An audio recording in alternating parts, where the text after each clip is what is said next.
It's Talkin Badgers After Dark. It's Danny Slime Week.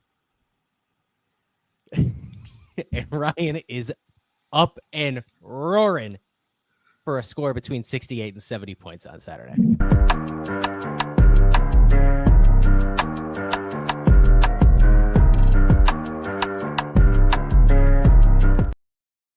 Yes, it is Talkin Badgers, powered by BadgerNotes.com. I am your host, Kedrick Stumbris. You can find me on the website formerly known as Twitter and Blue Sky at Kedrick Stumbris. You can follow the podcast on the website formerly known as Twitter at Talkin Badgers. And that's one of two ways you can enter to win tickets to this weekend's game. We're giving away a pair of tickets to Wisconsin Badgers' first Saturday inside Camp Randall Stadium. As a thanks to you all for helping us hit 1,000 subscribers on this here YouTube channel. Head over to x.com/talkinbadgers to enter. You can also enter by going to the YouTube video that we posted on Monday, September 1st. There's full details on how to enter that giveaway in the show.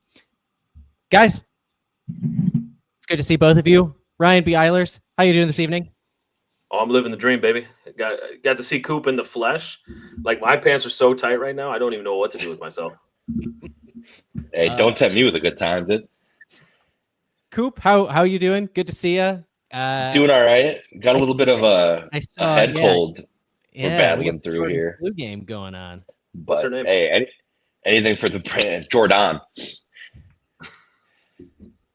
A little bit of a different glass bottle shade, if I noticed that too. Are we drinking a different beverage this evening? Yeah, we're on the they were out of Highlight Lights, so we're on the old Bud Unleadeds here. So you got to do adapt or die, you know. Adapt or die, indeed. Ryan, is it just bottled water? Oh, yeah, apparently I'm the only healthy one here, but I get a little poison in there, a little splash, a little taste of mango. Got to get a little cancer with my water. Coop, because I know you were such a big fan of the passion fruit rum. This evening we are debuting the mezcal gummies from my last trip to Oaxaca. So okay, little alcoholic agave plant gummy tonight. There you go. You live in actually not mad at it. It's smoky. It's good. It's good stuff. All right, we got to talk about the Badgers, and I got to finish chewing this. So we're going to pocket that like a sunflower seed. Guys, big win. Uneventful shutout win over a MAC opponent on Saturday. Right? Nothing it was super cool. We're just 30 points short of being fun. My honestly biggest takeaway from the game was who knew Stanley Steamer had the bag to sponsor the Big Ten Network these days. I was thrown for a loop when I saw the Stanley Steamer commercials. Honestly, respect to the steam game, though, dude. Got to have those carpets clean. Makes you wonder how many carpets they're steaming. And what those carpets look like when you get to the steaming. I see what you did there. Could be slime He's talking time. about shit. This was obviously a strange game on Saturday that we saw. I think in the moment it looked a lot worse during the first. I don't want to say quite all the way through to three quarters, but as we got through about midway through the third quarter, I think there were reasons to start feeling a lot better about this team. Danny O'Neill led the offense down the field twice. And although they did not come away with points in every instance that they crossed the 50-yard line, it ended up being an offense that looked competently run and ended up being an offense that the backup quarterback could still give you a little bit of juice. Before we even get that far, do either of you want to say anything about just the Billy Edwards Jr. injury, how you are feeling about it today, as we find out it is, in fact, Danny O'Neill time in week 2, and where your level of confidence is that this team can move forward without Billy Edwards for any kind of determinate period of time from now? Go ahead, Ryan. Yeah, I think it was almost kind of just this weird poetic when he went down and it was non-contact. Like I was just focusing on him because I was like, let's get old because I was the CEO of Bill Edwards, Pabst drinking, whiskey shooting quarterback, and then when I saw him go down, and I had my eyes fixated on him on that lovely number 9, and then I see him go down with a non-contact, and I almost took my Wisconsin shirt off and canceled my fandom because it's like at some level, this isn't fair. Like, who? I need to know. Like, we need to have somebody in media, not me because I have no cojones. Someone needs to ask Fick what of the football gods did he piss off? Because it's like year after year after year we lose a quarterback. It's like this isn't even like coincidence anymore. Like, what kind of bugaboo? Who do we have to exercise? What demon to get our starting quarterback to play without getting hurt? And I'm pretty sure, thinking back, all 3 were at home. So what's wrong with the Camp Randall? Is it the new heaters? Like, what are we doing here? Because Tyler was the first quarter against Bama at home. Tanner was first or second quarter against Iowa at home, and now Billy. Like, what is wrong with the field? Fellas, we all know the answer. We've talked about it ad nauseum. It's the goddamn vest. And we talked about it last week. That vest is bad juju, and it keeps just playing out again and again and again.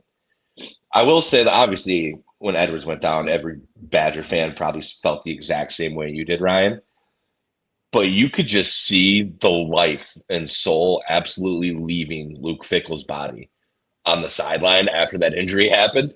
And first thing I wrote down, Fickell lost the juice, boys. Are we juiceless here at Wisconsin? Obviously, we won the game, looked a lot better in the second half, but like it looked like Paul Chryst in his last season after Edwards went down. He was just an emotionless man who had zero soul.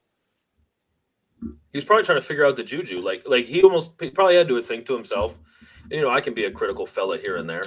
But, like, I actually did legitimately feel bad for him because I'm like, what did he do? Like, they always say you sell your soul for a championship. Like, what did he do at Ohio State to, like, never be able to be, like, make other teams happy? Like, yeah, Cincinnati, but, like, what? Yeah, I was about to say, he didn't win much of anything while he was the head coach at Ohio State. Yeah, I know. It was a real tough 6 and 7 year, bookended by 2 12-win teams. But that aside, because there was tattoos involved, I just looked to myself like, how in the world? What did he sell his soul? Is there a return policy? Like, can we there's buyouts and stuff for like if you want to fire a coach like Alabama's going to do after we beat them in Tuscaloosa, like they'll probably fire him on the 50. But other than that, like, is there could we like return some of this bad juju? We'll pay like $20 million to like a children's hospital and like the football gods stop like taking our players' knees and ankles and hands. You know what I'm going to do? I'm going to steal the Declaration of Independence. You're also going to bet heavy on the next game. Yes, I am. Less America. I really wonder how much, because Fickell was asked in that post-game presser, just like, do you feel like you're cursed? And he laughed it off and was like, no. Because what else can you say? I wonder how. Brother, I would have just said yes. I wonder how bad where that happens. Like, well, then do it. Get some nuts. Say it's not, yes. I'm fucking cursed. Who else does this happen to? Every single year we lose our quarterback. It's not just the turf, though, right? Because the Tanner Mordecai thing was a hand. He threw a pass and smashed his hand against a helmet, right? That has nothing to do with it. That's just one of those, fluke. Yeah, just stop poking holes in my blame game, boss. We're gonna get to the conspiracy theory portion. Don't worry. He should have at least been like rhetorical with it, almost like, "What do you think?" Like, you don't have to answer it yes, but you don't have to say no because the track record is proving to be that we're cursed. That's a real thing in sports. And here's the idea. I don't want to get too forward focused because we got to stay on task before Ked, starts. Yeah, we're really good at that. Yeah, we are kings of that. Apparently, I lost power on the TV here. Apparently, I can't watch. Okay, there we go. Family Feud still on. Staying on task. Yeah, it doesn't happen from time to time. But I'm just thinking like next year, fast forward, the boys are rolling. How about we start with QB2 until they get hurt. Bam, boys. Now we're cooking. Now we get QB1 for 9 games, 10 games. What, you know what I'm saying? Think about it. Ryan, it's not the worst idea I've ever heard at this point. I mean, you're 0 for 3. I mean, you got to try something else in year 4, right? We got to do something. You're just recruiting a crash test dummy at that point to play quarterback for your football team. I mean, I'll go out there and take 1 snap. Someone blow my ACLs out. I get Stanley Steamer money. I know what we need in the quarterback room. I won't say it, but we all know what we need in the quarterback room. Graham Mertz. Sure helps with mobility, probably. Yeah, and that's sure another does. thing. Is are we getting hurt because of the unathleticism here? Like, why are we asking guys to be a little more mobile than they sure shouldn't be? Because you said Tanner's hand, yeah, but what was he doing when he broke his hand? Escaping the pocket. Maybe our guys just aren't built to move. The Billy injury was just most of us handing the ball off, though. Yeah, I mean, it's one of those ones where it's just a shitty situation, non-contact. Obviously, you expect the worst. We probably made out close to the best as we could in that situation. Obviously, best case would he be playing this week, but sounds like he'll be back at some point, hopefully in the near future. But that also might be something like we're just asking these guys to do things they can't do, like especially with Mordecai and Van Dyke. Like, it's not like they were unathletic, but we're asking them to move a lot more than like their game is really built for. And I don't know, maybe that's just us trying to make excuses for fluke injuries, but that's what I'm going with. Yeah, but they can't only be a fluke for so long. And true. Like, I don't know. I didn't watch enough Maryland tape because, frankly, I never thought Billy Edwards would be the quarterback here. So I'm not even going to pretend like I'm out here just pounding tape. But I mean, he's carrying out his fake. I mean, so like how many times has he done that in his career? I don't know. I'm not sure exactly what Loxley runs for an offense over there, but it's like you have to imagine between fall camp, he's 23, 24 years old. How many of those has he carried out? How many times has he collapsed like that? Because when he collapsed, I was like, his season's done. So the fact that it's not, like, I'm optimistic, but I'm also like, damn, he collapsed. Like, that's a 12-monther. I mean, that's what it looked like immediately. But he comes out, goes to the medical tent, and then goes and just like runs back and forth on the sideline, is kind of bouncing around, and it became clear if you were able to put what you were seeing in front of your eyes in a vacuum. Like, this wasn't an ACL tear, this wasn't an Achilles thing. Still, though, weird. And obviously, we have no idea when he's going to be back. Luke Fickell provided no information. Which I hate about college football. We need injury reports. If you're going to spend that much money, we need injury reports, especially for us people that like to spend money.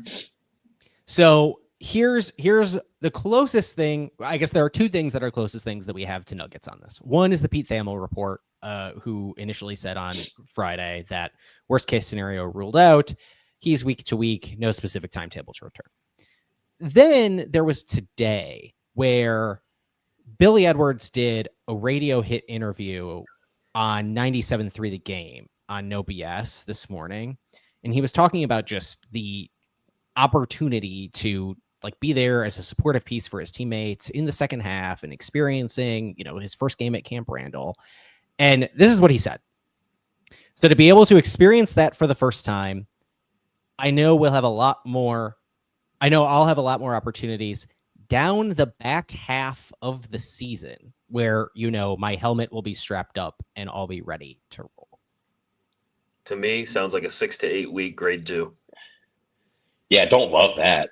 I don't know if that's just rhetorical. It very, very, very well could be. Just we play a handful of home games in the back half of the season. Our schedule is kind of, home game loaded toward the end there.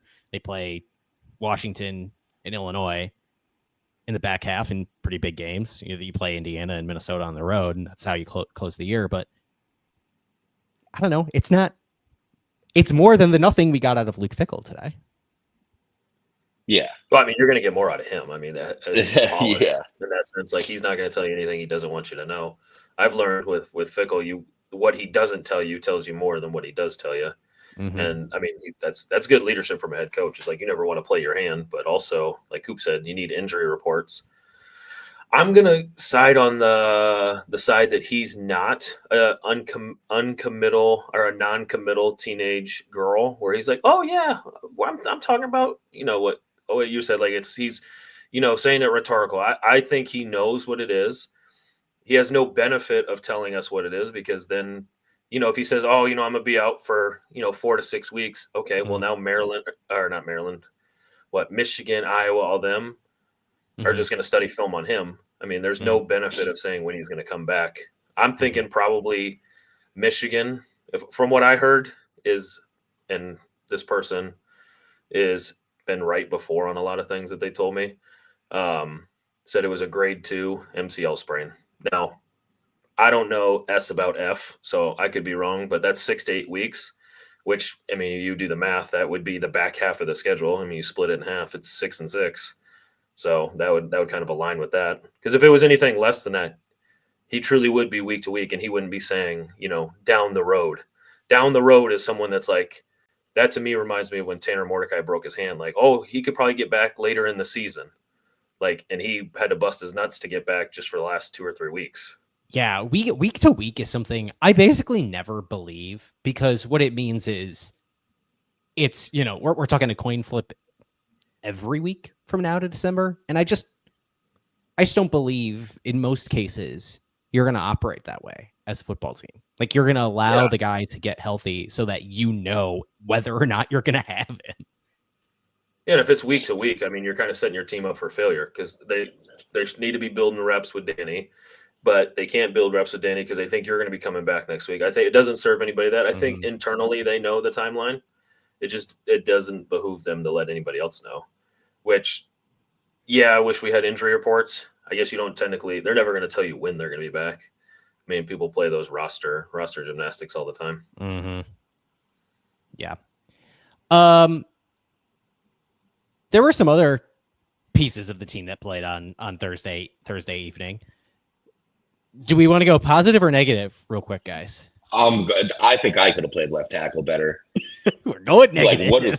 I was shithoused watching that game. I think I could have put on a better performance at left tackle.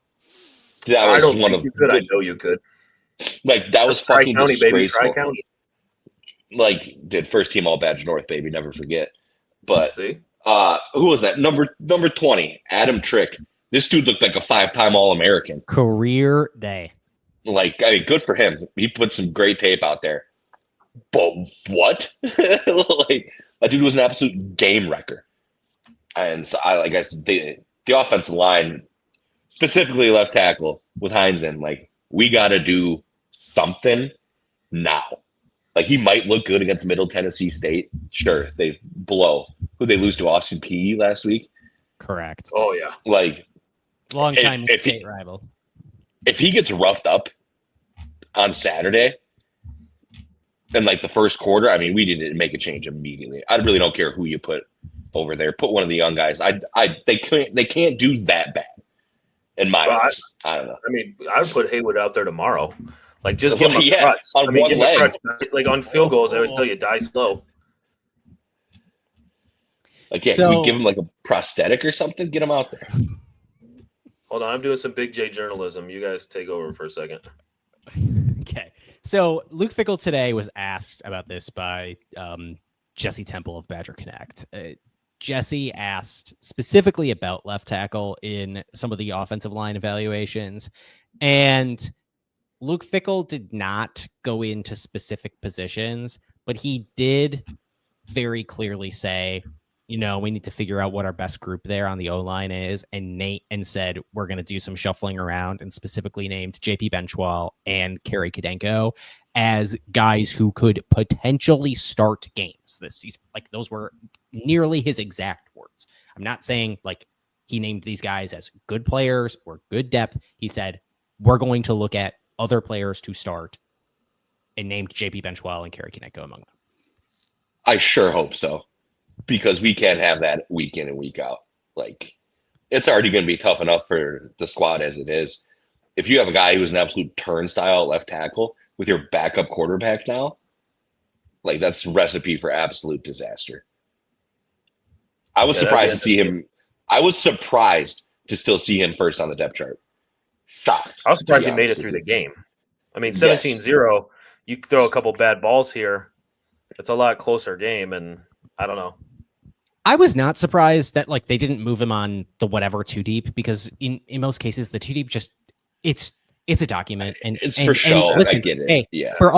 So I mean I'm going to say this next part to Ryan and Coop. The rest of you listening who consume content and are rabid fans, ignore this because I need your clicks later. The too deep is just like a press document to generate headlines like throughout the week. It doesn't mean anything. Now that everybody else irritated me. Now that everybody else stopped listening, now everybody can go back in. But they did make changes to the two deep, right? They flipped Tyrese Fearbury and Corey Walker on it at outside linebacker. So I don't know why, if you are planning on changing some things, I guess telegraphing who your starting left tackle is a much bigger change as opposed to a position where you are already rotating through a large number of guys. I mean, at least give me the or. Give me that bullshit or that we put in there on the depth chart all the time. They took it away from Vakos and Lum. Yeah. Well, yes. I know that was a big sticking point for you. Yeah, I'm not an or guy. I mean, there's a guy that plays with the oars. The other, it was a bad segue. I was going to end up bringing back to that. I was trying to find a way to get back to Adam Trick, but I had looked, doing Big J journalism, and I wonder, he had a sack last year against Miami versus Central Michigan, where you're wondering if he. I was like, did this dude just eat his lunch? Davis Hines is Western Michigan. Kalamazoo. These damn directional schools. Well, it doesn't help. I thought he was a former Chip.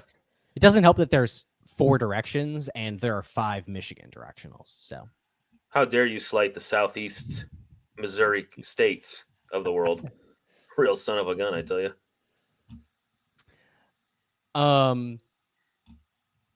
We had a guard your Fickell little journalism, little digital media sneak peek here, where there were practice photos shared by the football team today.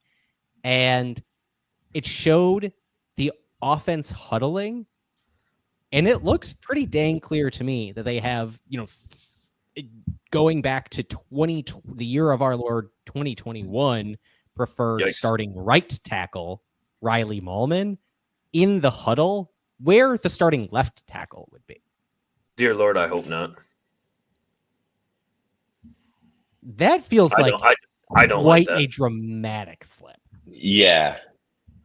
I think you need to keep people where they're at. Like, you could chip, you can find that, but wasn't it Blas that would always say, like, you got to get your guys out there and put them in the best places to be successful? I think if you flip him to left, now you're not getting the left tackle that you need, and you just devalued or diminished the returns that you're going to get from your right tackle, thus making 2 places weaker.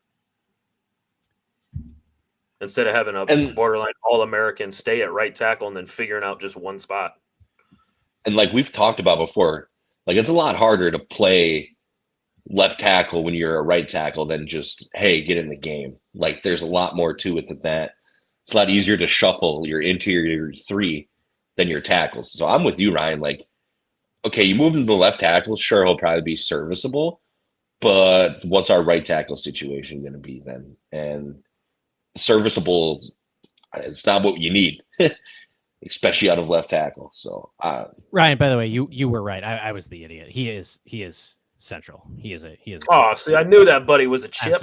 I'm sorry. Because I hate every my fucking brain play. is melted. He's a chip. I know he is a chip. Yeah, I mean, I love Davis Heinsohn. I love everything about him.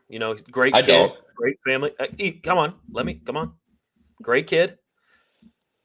Probably an awesome student. Did make me question very much about my stance on we need to make sure to, lock down the state borders and keep in-state talent in. I definitely had to take a long, hard look at that stance after that. I said, maybe we could not take everybody, I guess. So I'm wrestling around with that take that, I was always big on like, hey, let's keep all these guys here, but maybe they leave for a reason. Yeah, like I've said before, don't care where you're from. If you can play ball, we'll take you. Yeah, I don't know. It feels like moving Malman, who has been your preferred starter since 2022, who has started the second most games on the who has started the most games on the line at Wisconsin of anybody else. Yeah. And the only person who started more in college, well, I think like technically Davis Heinzen may have started more games. But it's by like I think 4 games. Renfro has 1 more started game than Riley Malman does on the line. I looked that up earlier today for a different thing I'm working on. To move him all the way to the opposite side of the line is just wacky. And I don't know, it feels like the overall commentariat has been kick Joe Brunner outside and you have a lot of interior depth, but it just seems like it's not an option. So I don't even really want to discuss that. What I do want to talk about is that Luke Fickell today said that some of the reason that they weren't able to experiment with so many guys and so many combinations in fall camp was because they didn't have players available all the time due to injury. That felt odd to me. And regardless, like I don't want to call him a liar. I don't want to say like, well, we didn't see people injured because like you said, like we talked about earlier, there just aren't injury reports. We don't know. But they only spent 1 day. They only spent 1 day moving Davis Heinzen inside from left tackle. That was the only time they did it during fall camp. It was the second day of fall camp, and we never saw it again. No. Well, they don't need to move him inside. They need to move him outside to the bench. Like you need to go outside of the play. Yeah, I bet you he's a great team morale guy. Great culture guy, but also we need you to pump up the crowd. And I need to see your biggest play of the game is between the third and the fourth quarter when we're jumping around, brother. That's when it's your time to shine. Gas the boys up. That's what we need. Hey, they got a culture counter. Someone's over there with a clipboard just checking guys off, making sure, we're big culture guys. He needs to lead the offensive line in culture claps. But left tackle snaps, maybe not. Big team guy, trick, comma. Oh, no, never mind. My thing wasn't going to work. I was going to say trick eats all my lunch. Teamel. Trick eats all my lunch. Yep, that works. That works. We're going there. All right. Trick eats ass monthly. Hey, dude. Tossing salad, eating salad's good for you. I mean, we need this Timo left tackle. Like, we got to figure it out. Like, I don't know where Kevin Haywood is in his recovery. If he's in a wheelchair, just roll him out there. Like, at least it would slow down the pass rush a little bit. Yeah, I'm upset. Maybe not the answer. Maybe you can't have wheelchairs on the field, but I'm trying to be inclusive. Jeez. Exactly. Sorry. It's 2025, dude. Jeez. I mean, come on now. So he was really rough in pass blocking.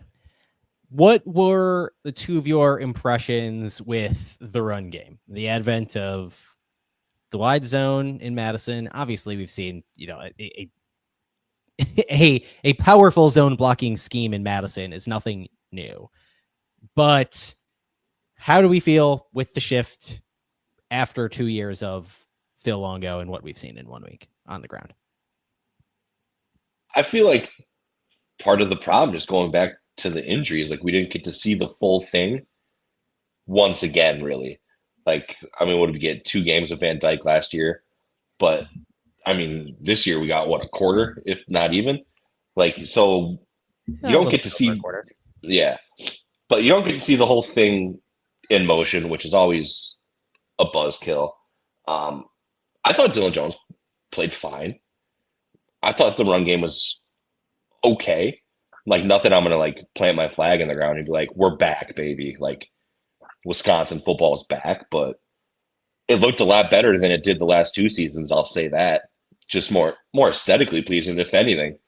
But no, I thought Jones ran well. It's clear why he's the starting running back. Ryan, I know that block that Yakimelli had on that jet sweep probably had you change 8 pairs of shorts watching the game, but they asked me to leave the stadium. They said, "Sir, you can't walk around with a full tent there." They said, "There's children here. You can't do that." Sir, you got a court date coming up? I'm actually not allowed within 300 feet of a school zone now, so I appreciate that. Hey, hell yeah, dog. But no, it was okay. It wasn't less than I expected, I guess. Wasn't anything like I said, wasn't anything like blow my doors off, but it wasn't like, oh, the run game's a problem after this. It's like my main focus is the left tackle when it comes to offense. The biggest thing I had an issue with was awesome.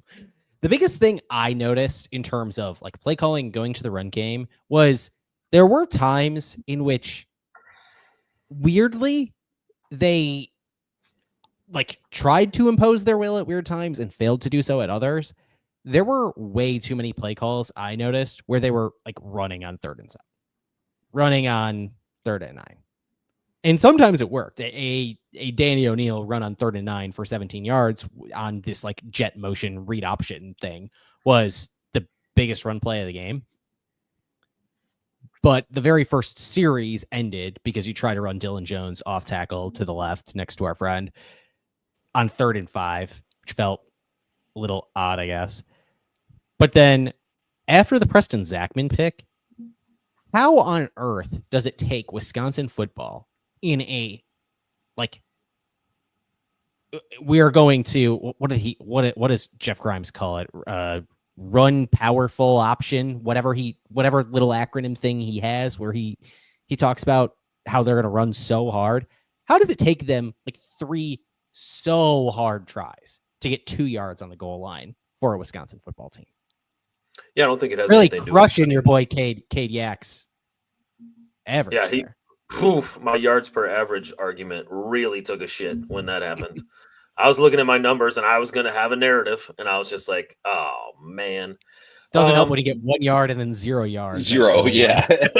Yeah, unfortunately, he can't block for himself, so that's kind of part of it. Talking about the play calls in general, it's one of those things like I will never, ever, ever, ever, ever be a moral victory kind of guy, but I am more optimistic than I've been in a while about the offense, and that was with all the struggles, with only 17 points, because I can see the vision. Now, obviously, I don't need to be a football savant, nor do I ever pretend to be. I know a little bit of what it's supposed to look like, but no, most football coaches at the collegiate level have probably forgot more than I know. So, but just looking at it, if I can see the vision, I feel like a lot of other people can see the vision. And I think getting back to, the running on 3rd and 5, is it the best play call with the personnel you have? No, but it's a mentality thing. Like, I'm okay going. Here's the thing. Here's the rub that I struggle with Fickell is the whole punting from the 36 bullshit. It's like we used to get on Coach Dad about that a lot, and it's like if we're gonna keep it a buck, we were on him a lot.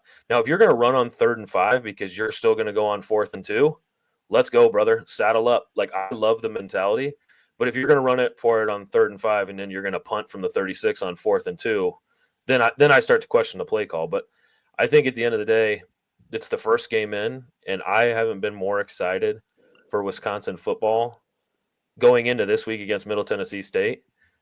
Probably. What a wild sentence. No, I'm being like I would always find myself big Blue Raiders guy. What? I'm not a Blue Raiders guy. I don't know. I can see the vision. It's what we wanted. I mean, because we always talked about with Longo, like he had 2,000-yard backs at North Carolina. He's going to run the ball. It's a 50-50 play split. But it just never felt connected. Now, is that some of that's him, some of it's players, some of it's everything. But the fact that they were running and like even Dylan Jones, like, yeah, he would get 3 yards, but Miami felt all 3 yards. Like he ran through people's face. And it's like that mentality, I haven't been harder. with that unless I had a Hims. We need to get a Hims dealership sponsorship because Yeah, I was himmed up after watching how hard these backs ran. God. The third and long runs thing was more a like let's talk about this than it was me professing judgment on it, because I agree with the overall take, Ryan. I said as much on this show. I wrote as much in a piece for Wisconsin Badgers on SI earlier this week that I thought the offense looked like it was going somewhere and not just like moving forward in terms of yardage. It was a scheme that made sense down to down, and in the way where on that second offensive drive where they, it ends in a field goal because there's 2 maybe missed pass interference calls, but it's 7+ minutes, 15 plays. They Wisconsin had football. 6 different ball carriers. It just felt like, oh wow, I have no idea what's happening next, like in a good way. And it felt like what Wisconsin football, yes, it is supposed to feel like, has felt like in the past. And it does feel like it's going somewhere. I had the opportunity to chat with Dylan Jones in person for the first time today, by the way. Super duper, like, chipper guy, super smiley. Yeah. And some of the things that he said just stuck with me, just in the sense where they as a running back room just feel so much more confident knowing that they are picking their spot and just cutting upfield as hard as they can. And it just feels like a better fit somehow, despite like these guys coming in under the Longo scheme. It just feels like these young guys are a better fit in this scheme. It really does. I don't know if it's necessarily a better fit, though. I think it's a fine fit because a lot of it now, like, I mean, we maybe not to pre, I guess, but like, I don't know. Well, I'm just saying, like, we even see it in our 7th grade level and our youth programs. Like, we don't run gap scheme anymore. Like, everything is kind of a zone scheme. You're running inside, outside zones, strong side, weak side. So it's like, it's the same thing that they're doing. So as a running back, you like the zone run scheme. Like, it's one cut and go. And I think Longo ran that similarly. It's just you're not going through the RPO. You're not going through the no huddle. It's you're getting the ball. You're not throwing 15 swing passes a game. Yeah, so it's like when you get the ball, the play calls for you. It's not like, oh, I got to be careful. He might rip it out of my belly and throw a hot. It's like, no, he's giving this to me and I'm running hard as shit. Yeah, the only thing the running back has to worry about at that point is reading the leverage on the edge and deciding which way he wants to cut. Yeah. Also, his balls are on fire. Yeah. I'm a big zone scheme guy. But every now and then, I just need to see a 1 ISO, dude. I need to see a fullback leading the way right in the one gap. We did. Yeah, but the field was full. I need to see it work. Yeah, did Stanley Steamer come over and do some carpet cleaning? A lot of homes with that fullback dive. We certainly have the last of Jackson Aker this year. Far from it. God, no. How much we saw him on Thursday, based on the conversation I had with him after the game. It's just he is excited. Some of the old guys who've been here for a long time and have played with him for a long time are excited. The other running backs in the room are excited. He just wants to go out and just hit guys and hit hard. And he doesn't care what they're asking him to do as long as he is out there being a football player. And that's really fun. And they bounce him around to so many spots. It's nice that like they're finally giving something that he enjoys. Cause it's like, your body can only mold so many times as like a young adult. So when they're like, oh, you're a running back. Oh, no, now you're a tight end. Oh, now you're a third down halfback for the year 3. Oh, now you're going to be a fullback.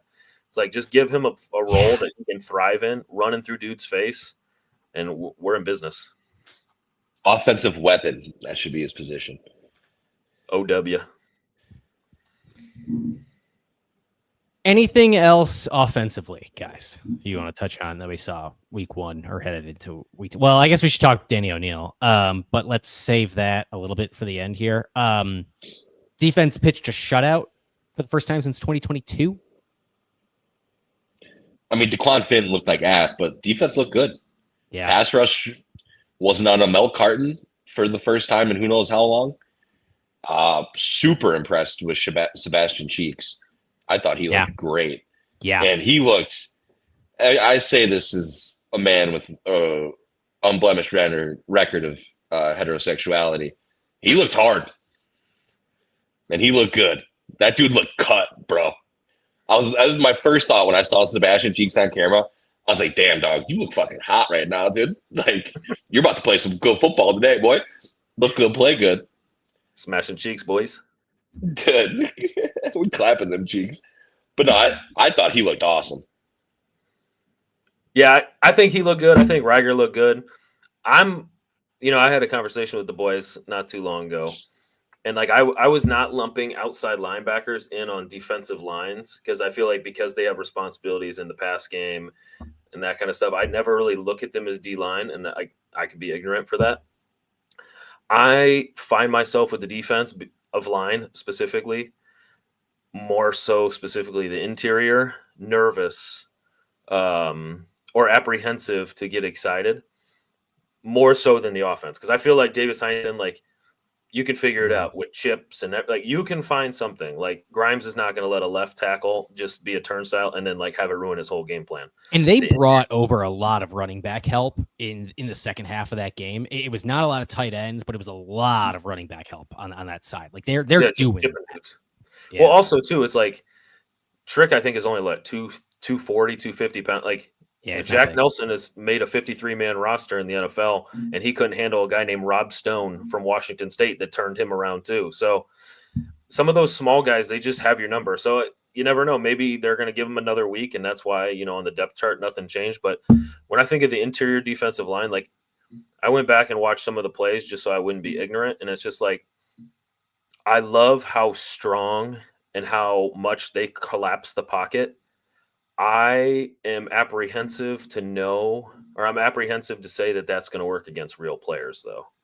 Like, Reiger's got speed. He's a dog. But just like we're talking about with Heinsohn, he can be chipped. His cheeks looks good. He can be chipped. You can slide protection. I'm nervous that this bull rush and, like, just power moves aren't going to work against anyone in the Big Ten and Alabama. Because, like, yeah, you can bull rush. Like, even Reiger, Lane, Ben Barton, Peterson, you can bull rush guys that are 30, 40, 50 pounds lighter than you. Are you going to do that against Iowa's offensive line? Are you going to be able to bull rush Caden Proctor and Bama? Say what you want about Bama being like those guys. Most of them are going to play on Sunday, especially in the Big Ten on the offensive line. I don't know that those bull rushes. I mean, if it's a tool in the tool belt, sure. But it seemed like a lot of the replays I watched, they were just collapsing the pocket by strength, not by moves, not by. And at the end of the day, you win. You play who you play. You win how you win. I just don't know how much that's going to translate in Big Ten play. No, I agree, but on Thursday, it wasn't broke. No need to fix it. No, I agree, and that's why I had to clarify with the boys. Yeah. Like, they played well, but I'm nervous that this style isn't going to work in Big Ten play. I mean, I'm happy to be pro on that one, but you got to add some more tools.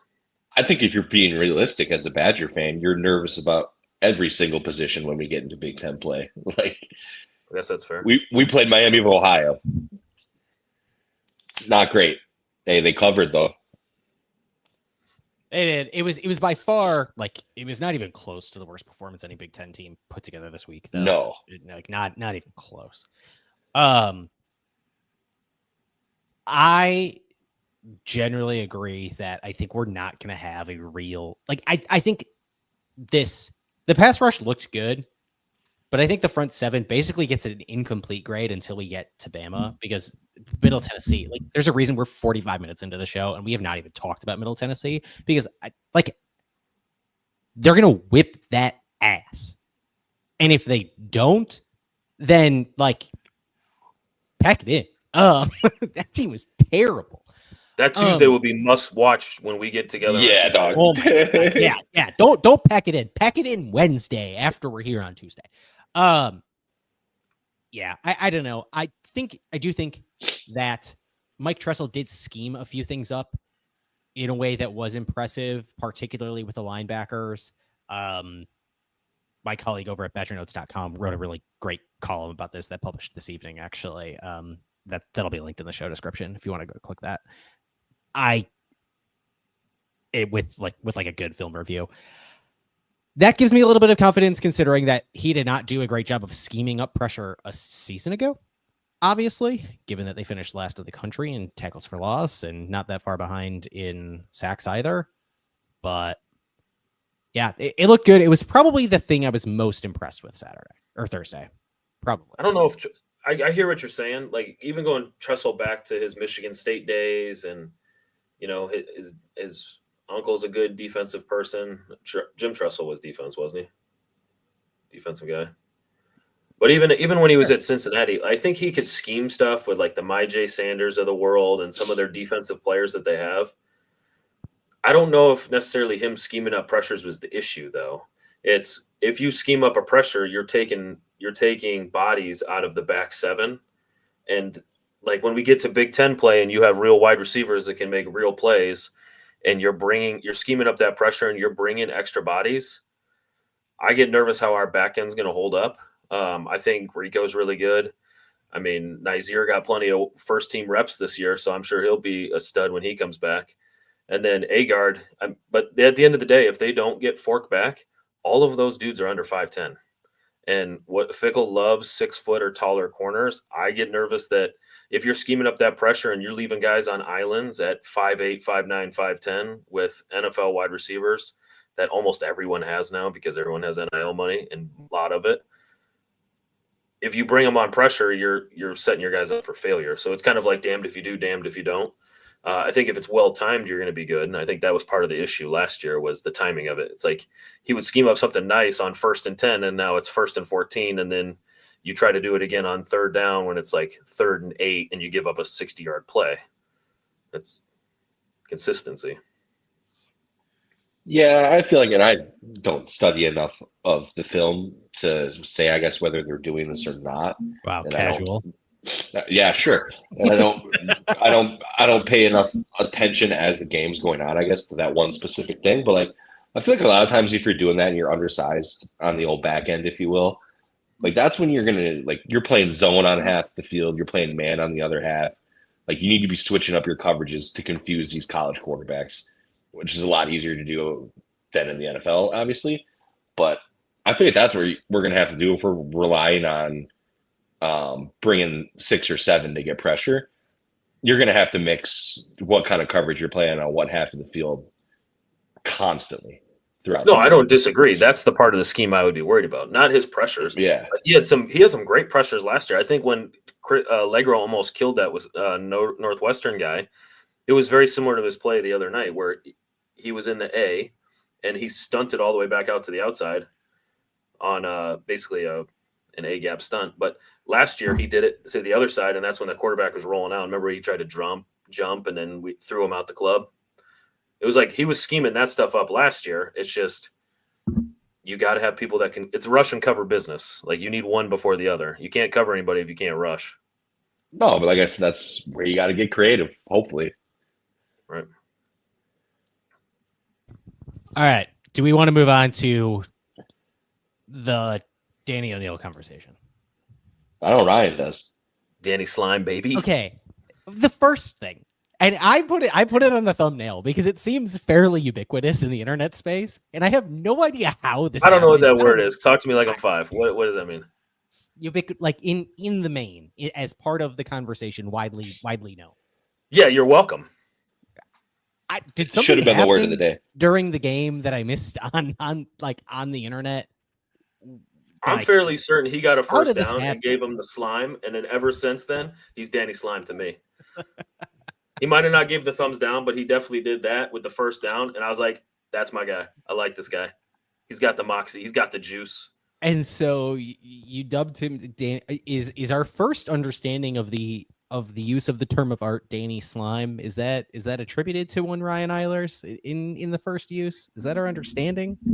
I'd like to take credit for it. I don't think anybody else came up with it. You would want credit for Danny Slime, dude.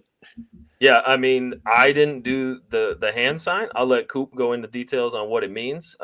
He's big. If those have followed along last year, following the Push a P trial, a lot of links in there.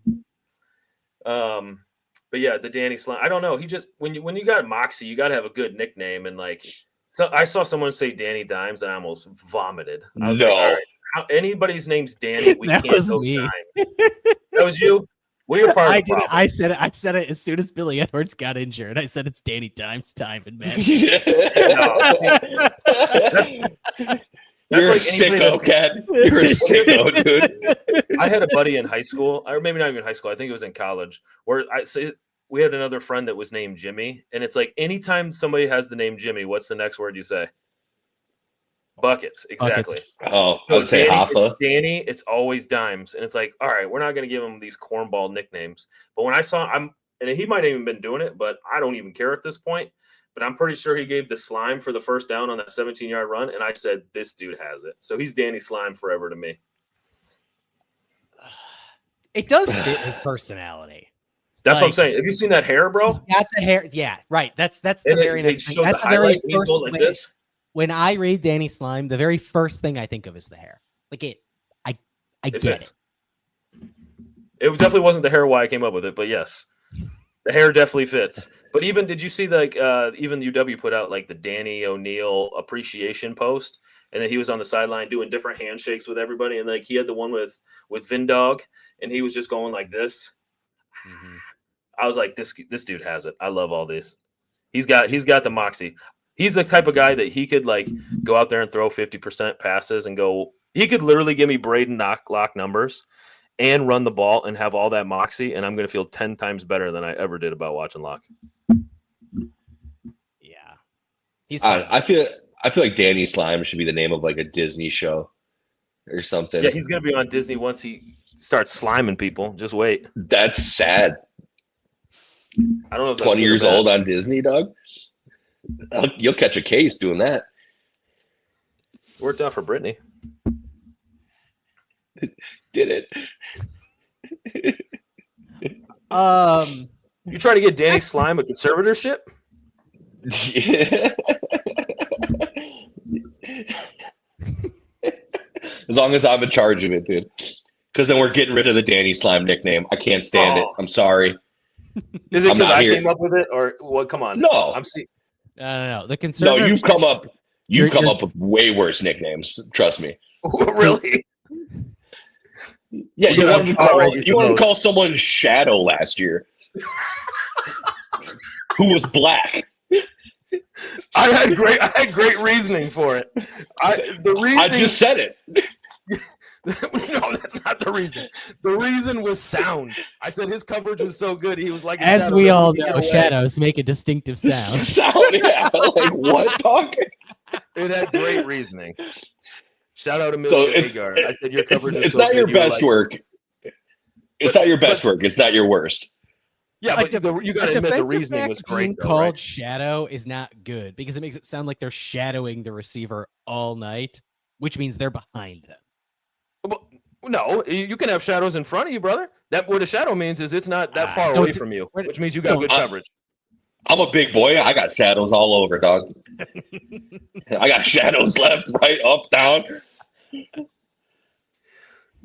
No, I get why you said the Danny Slime. See? But, I, for one, am not a fan of gang-related activity on the football field, so. And like I said, Ken, I don't think you were in the room. It was before we went on. I thought that was a penalty now, or is that just in the NFL? I think it's just the NFL, yeah. Okay. Because he did that. My first reaction was, you dumb motherfucker. Like, here comes a 15-yard penalty. But he didn't, and he got all the wrong for it. Hey. Now he's made a fan for life, or until he fucking sucks, and then Danny Slime would die. But for right now, we are riding high on Danny Slime.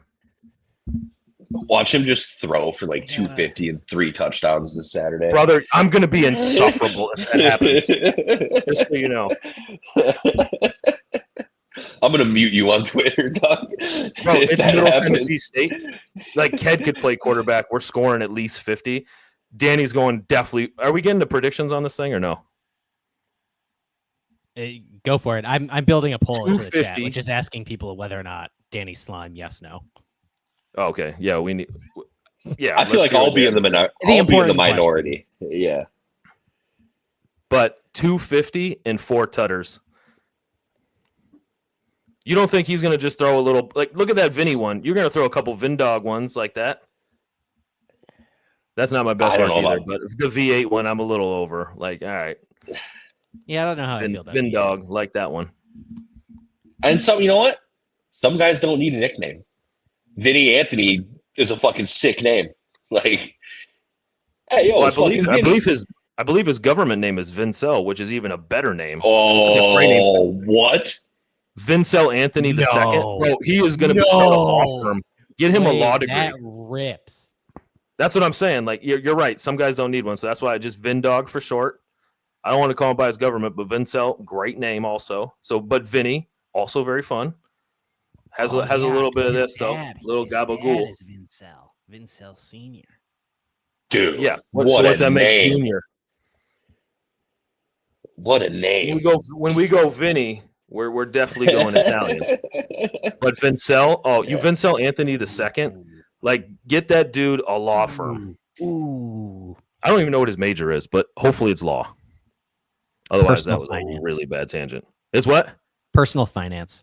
Oh, even better. Yeah, Who's honestly. your accountant? Vincel Anthony the second. Yeah, you're getting all the tax breaks. You're definitely in the waste management numbers. business.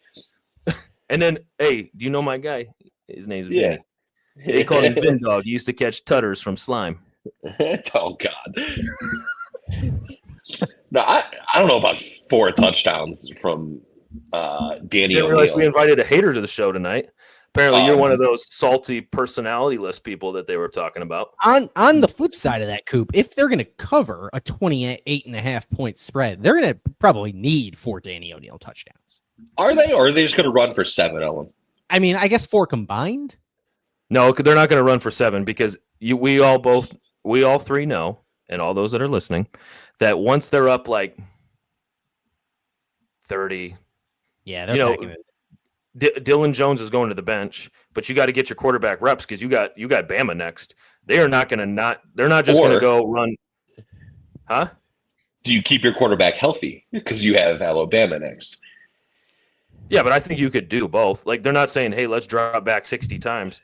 This is a slime game where we're going like 17 for 25, 4 tutters, 4 total tuds. I'll give you that. I'll take one off the throw-in.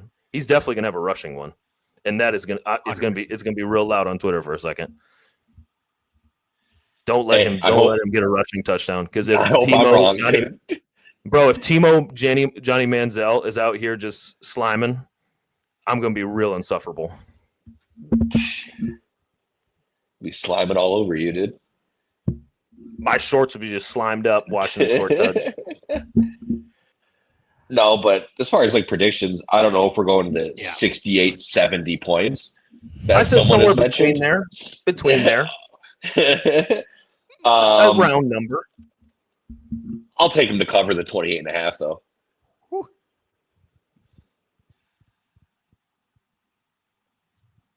No? Zach Bartz gets – no, I agree with you. I was reading the chat. Zach Bartz gets it. 69. I mean, that's a monster number. Like, but it feels like a big number, but the power rankings say that you should take Wisconsin. Yeah, Middle Do you Tennessee remember State that Austin P just beat these guys by 20 in their house? Austin P is FCS, and they were 4-8. Yeah, and they were 4-8 last year. Same coach, same coordinator. Like not a 4-8 team. going 34 on the road at the Buns Raiders. Oh, come on now. Give me 69 in the slime time. Another great Nickelodeon show. Brittany was definitely on that one. Yup. Ass out, walking around, smoking cigs. Oh shit. I guess let's find a way to close with this. Is there anything Wisconsin could show? Not that like you don't have any faith going into it, whatever, but just given the relative strength of the opponent, I think there is an obvious answer to the opposite side of the question I'm about to ask. But like, is there anything Wisconsin could show you in this game that would give you some belief that they could win in week 3? No. Yes. Okay. If Because the- I if- think there's a very obvious answer of like, they can absolutely show you that there's no shot they're winning in week 3. And it's not that I think Alabama's unbeatable, Well, but no. but Jeez, negative Nedrick over here. I don't think Alabama's unbeatable. I think Alabama is beatable. But I just don't know that, like, with this caliber of opponent, what can you prove in this game other than something bad?